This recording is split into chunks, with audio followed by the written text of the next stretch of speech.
Hello and welcome everyone to the week ahead commodity report, where we of course will be reviewing the markets for the week ahead, and what a phenomenal week it has been. It's the 9th consecutive week of gains here for gold, the best move in over a decade. Many of you have capitalized on the moves here that we discussed last week on the week ahead commodity report, where we forecast that break back above the all-time highs. Retail traders continue to sell short the market. In fact, many of you have been very much on top of this last week by the comments on the week ahead commodity report, where those selling short last week, the retail traders, were bound to get burnt by doing so. We've seen another breakout to all-time highs, 1,000-point move here on gold in the latest week. Well done to everybody who capitalized on that.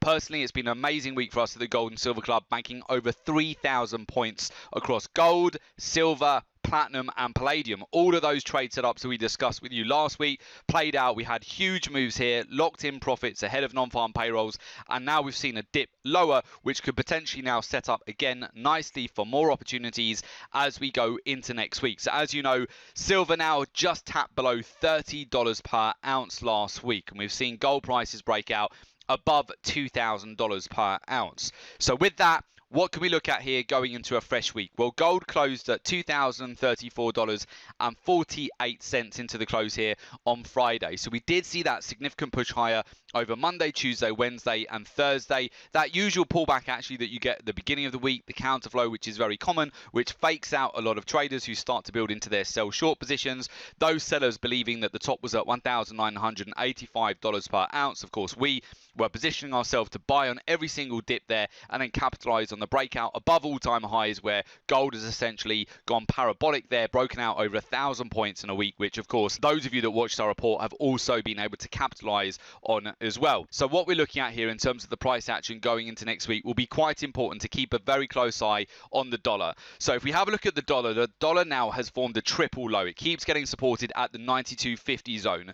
What we want to observe on Monday is whether the dollar is going to be able to build up some momentum from here, which would potentially put some temporary breaks here on the breakout that we're seeing on gold, if we are to see the dollar pick up some momentum to the upside going into next week. However, what is also very common is that at the beginning of a week, often you will actually see after a non-farm payroll announcement the opposite price action. So if you go back to what happened at the beginning of June here, where we had non-farm payrolls, we had quite a big sell-off there for gold, a 500-point move lower.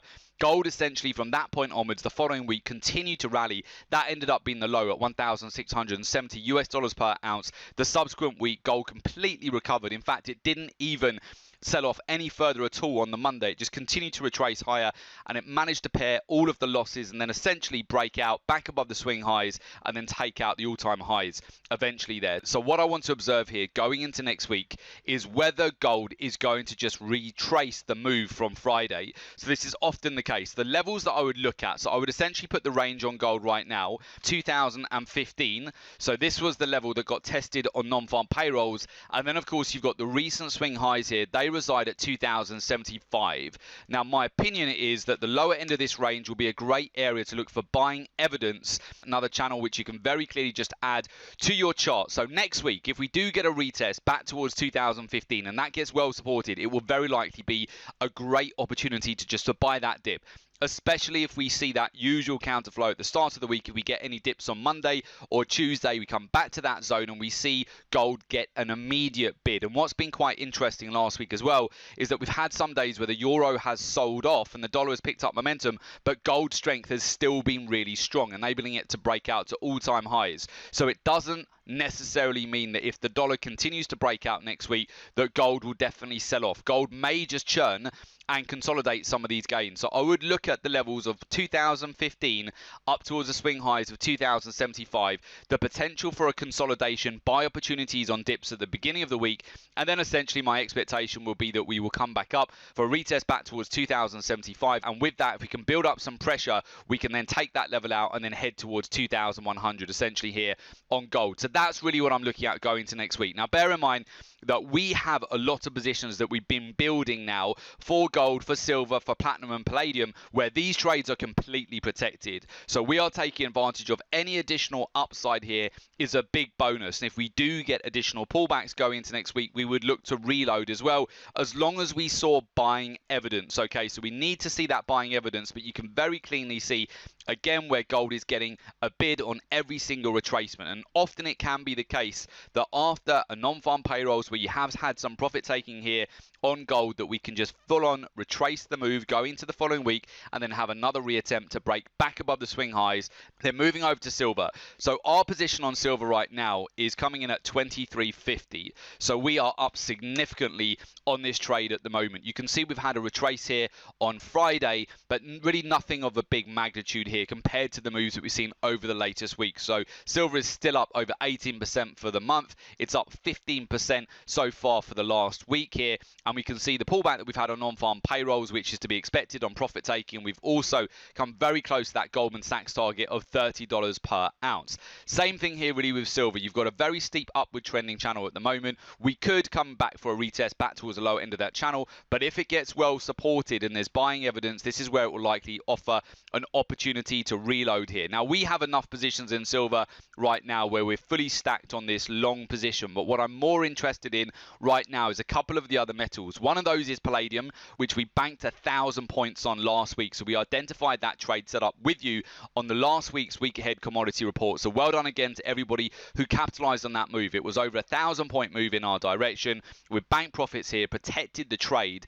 And now going into next week, we have retraced back down towards support. So I would keep an eye on palladium here. Palladium does tend to have some correlation with Tesla stock as well, being that the palladium batteries are used in Tesla cars. So I would keep an eye on that correlation going into next week. Tesla sold off on Friday, so did palladium, but they both got a bid right before the close here. So if palladium holds on to this channel, you could start to see the retracement again going into next week, the potential for a retest back towards last week's highs, which does actually offer a lot of points to the upside here and a large percentage move if we see a revisit back towards those zones. So I would keep an eye on palladium here going into next week because it's pulled back into a really nice spot. If it holds at this level, you could see quite significant upside here as we progress between now and then moving into September as well. And then moving over to platinum, this was also a great trade for us last week as well. So we suggested that you had the potential for a bull flag here. If you can break back above the previous high here from Friday, then you can really start to pick up momentum to the upside the following week. So we've seen over a 6.5% move to the upside. We banked over 600 points on this trade last week. We are still in the remainder of our position right now going into next week. What I want to look at for platinum is another retest back above the 1,000 level on higher time frames here as well. You've got the potential to break above the swing highs here, going all the way back here to earlier on in the year in February. So if you can take out that major level, which resides around approximately $1,050, and you take it out to the monthly chart, there's a lot of upside potential here on platinum. This is platinum monthly chart, then compare it to gold, where you've already had the significant breakout to all-time highs, and compare it to silver, where we've already taken out the 7-year highs here. Well, platinum is still lagging behind. So I would absolutely have platinum on the radar here as well as we go into next week. Now, as we mentioned at the start of the session, we banked over 3,000 points in the latest week. Moves which would typically take weeks and weeks to get those sort of same profits on trades are just happening within a matter of days at the moment. If you're not making money on the precious metals right now, you absolutely should be. These are just unprecedented moves that we're seeing right now. And it's been very straightforward for us at the Gold and Silver Club to capitalize on these moves. We can see very clearly that retail traders keep trying to find the top of these markets and getting it wrong. And as such, this is creating even larger moves to the upside as the retail sell shorts are all getting squeezed each time the precious metals break out. So it provides that extra fuel to the fire. And this is where it's very important to have a research-driven approach to the markets, where you're not using 100% technical analysis. You're not using outdated technical indicators that keep telling you the market is overbought. So you keep selling and you keep getting chopped up and taken out of your positions, where very clearly you should be buying the dips. You should be positioning yourself correctly for these parabolic moves to the upside for gold, for silver, for platinum, for palladium. These are unprecedented moves that we're seeing just week in and week out right now. And if you miss 1 week, the following week we're seeing again the equivalent amount of moves. So you really need to take a pause here and ask yourself whether you're missing out on all of these massive opportunities at the moment in 2020. We've still got another 5 months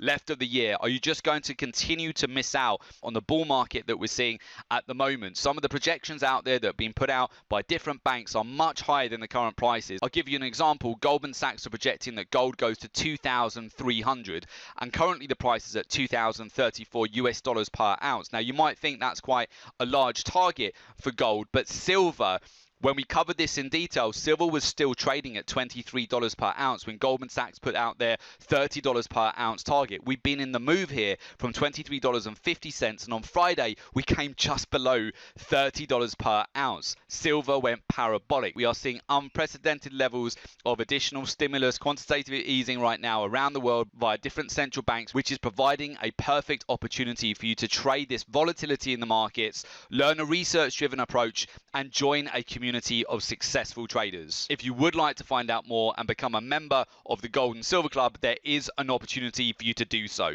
As a member, you get access to our exclusive live trading room webinars. You also get access to real-time trade alerts, trading research and market insights, access to our private Members Academy membership site, and also support and one-to-one mentoring. For more information, just go to www.jointhelivetradingroom.com. The link is also below this report in the description. So just click on the link, make an application, and we will of course get in touch with you ASAP. And do make sure you subscribe to our YouTube channel. That way you're always kept updated with all of the latest commodity reports.